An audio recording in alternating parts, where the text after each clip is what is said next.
Good morning বন্ধুরা। এখন থেকে আমি নতুন একটা ব্লগ শুরু করছি। তো দেখুন কীভাবে রৌদ্র উঠেছে, এত রৌদ্র উঠেছে মানে আমি বাইরে মানে নিচে পাড়া দিতে পারছি না, উঠোন এত গরম হয়ে গিয়েছে। আর এখানে আমি ওই যে রৌদ্রটা আজকে ভালো, তো সেই জন্যে আমি বালিশগুলো একটু রৌদ্রে দিয়েছি আর কাভারগুলো সব ধুতে দিয়েছি। আর এখানে যে জন্মাষ্টমীর সময় যে ডাব আনা হয়েছিল, ওই ডাবগুলার যে খোসাগুলো আমি ছোট ছোট করে কেটে একদম শুকিয়ে নিচ্ছি। রৌদ্র ভালো হলো, গরমটা কিন্তু আজকে অনেক। এইখানে আজ এই বিছানাটা খোলা হয়েছিল, তো এই যে খাটের ভিতরটা আজ একটু পরিষ্কার করেছি সকাল সকাল, অনন্তর বাবা আর আমি মিলে পরিষ্কার করেছি। আর কিছুটা জিনিস এই খাটের ভিতরে আমি ঢুকিয়েছি। আর এই তুষকটা এখন এইভাবেই রেখেছি, পরে পেতে নিব। কেন কাবার টুবার সবগুলো আজ একটু ধুয়েছি, তো আজ অনেক কিছুই ধুয়েছি। ধোয়ার কারণ আছে, এই খাটটাও খুলে মানে যে জন্মাষ্টমীর যে যত বাসনপত্র ধুয়ে রেখেছিলাম সবগুলো ঢুকিয়ে নিয়েছি। আর এই খাটটা অবশ্য পরিষ্কার করি না, ওইটা কয়দিন আগে করা হয়েছিল, পরিষ্কারই ছিল। তো খালি বাসনগুলো ঢুকিয়েছি আর বেডশিট এগুলো সব উঠিয়ে দিয়েছি। আজ তো অনেক কাপড় ধুয়েছি বন্ধুরা, মানে ধোয়া এখনও হয়নি, মানে কাপড়টা ড্রাই করা আর মেলা বাকি আছে। অনেকগুলো কাপড় ধোয়া হয়েছে আর একদম মানে একটু পায়ে পরিষ্কারও করছি। এমনি তো পরিষ্কারই আছে, দুদিন আগেই জন্মাষ্টমী গিয়েছে, তো আপনারা দেখেছেন আমি জন্মাষ্টমীর আগেও পরিষ্কার করেছি, তো সব কিছু পরিষ্কারই আছে। তাও মানে আগে যে জায়গাগুলো করি নেই আর কি, একটু করেছি, খাটের ভিতর, খাটের চিপায় এইসব করেছি পরিষ্কার। বেডশিট, বালিশ উষার, এমনি রেগুলার কাপড় আছে, অনেক কিছু ধুতে দিয়েছি। তো একটু পায়ে পরিষ্কার করে নিচ্ছি। আর পায়ে পরিষ্কার করার কারণ হলো যে কাল আমরা সৎসঙ্গ দিচ্ছি। আমাদের গুরুদেবের জন্ম মাস, এই যে ভাদ্র মাসেই জন্ম মাস। তো আমাদের এখানে না বলতে সবখানেই মানে এই ভাদ্র মাসে সব জায়গায় সৎসঙ্গ হয়, যে দিতে চায়। তারপর মানে যেভাবে পারে আর কি, এই ভাদ্র মাসে সৎসঙ্গ হয়। তারপর তো ভাদ্র মাস শেষে অনেক বড় উৎসব হবে মন্দিরে। তো এই ভাদ্র মাসে আমাদের কলোনিতে মানে বাড়িয়ে বাড়িয়ে সৎসঙ্গ হচ্ছে, যে যখন দিতে চাচ্ছে সুবিধা মতো। আমার লাড্ডু গোপালের তো জন্ম উৎসব শেষ হয়ে গিয়েছে, এখন গুরুদেবের নামে একটা সৎসঙ্গ দিই।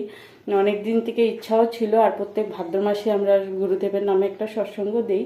তো কাল আমরা সৎসঙ্গটা দিচ্ছি, ঠিক আছে। তো সেই জন্য একটু পায়ে পরিষ্কার করছি, অনেক ব্যস্ত আমি। এত গরম, তার মধ্যে এখন মানে অল্প কাজ করলে আমি অনেক টায়ার্ড হয়ে যাই। তো যাই হোক, কাজ তো আর করতেই হবে। তো কাপড় রৌদ্র দেওয়া বাকি আছে, অনেক অনেক অনেক কাজ বাকি আছে।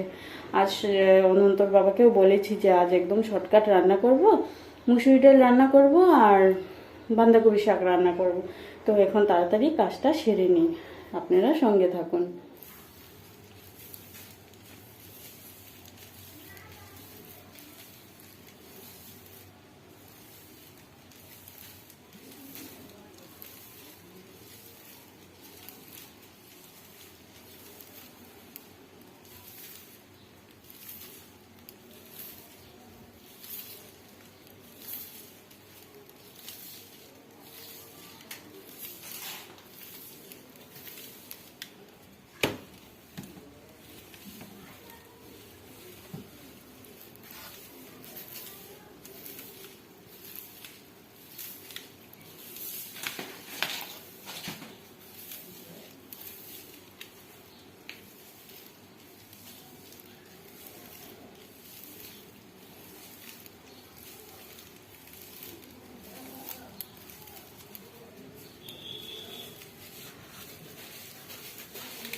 অনন্তর বাবা অনন্তকে স্কুল থেকে নিয়ে এসে পড়েছে। এখন ও ভাত খেয়ে নিচ্ছে, ওকে ভাত দিয়ে দিচ্ছি। আমি কিন্তু এখনও স্নান করিনি। আমি এখন স্নান করব, তারপর ঠাকুর সেবা দিব। আজ তো অনেক কাজ ছিল, সেই জন্য অনেক দেরি হয়ে গিয়েছে। অনন্ত এই যে স্কুল থেকে এসে এখনও ব্যাগ ট্যাগও গুছায়নি, এইভাবে রেখে দিয়েছে। ওকে বলেছি যে ব্যাগ ট্যাগ জায়গায় রাখতে, তারপর স্নান করতে। ও স্নান করবে, তারপর ও ভাত খাবে। তো এখন আমি চলে যাব স্নান করতে, স্নান করে ঠাকুর সেবা দিয়ে দিব অনন্তর বাবার খাওয়া শেষ হলে। দেখেছেন তো, সকালে এইভাবে রৌদ্রু দিয়েছিল, এত গরম ছিল, তখনই আমি বুঝে গিয়েছিলাম যে আজ তো বৃষ্টি হবেই।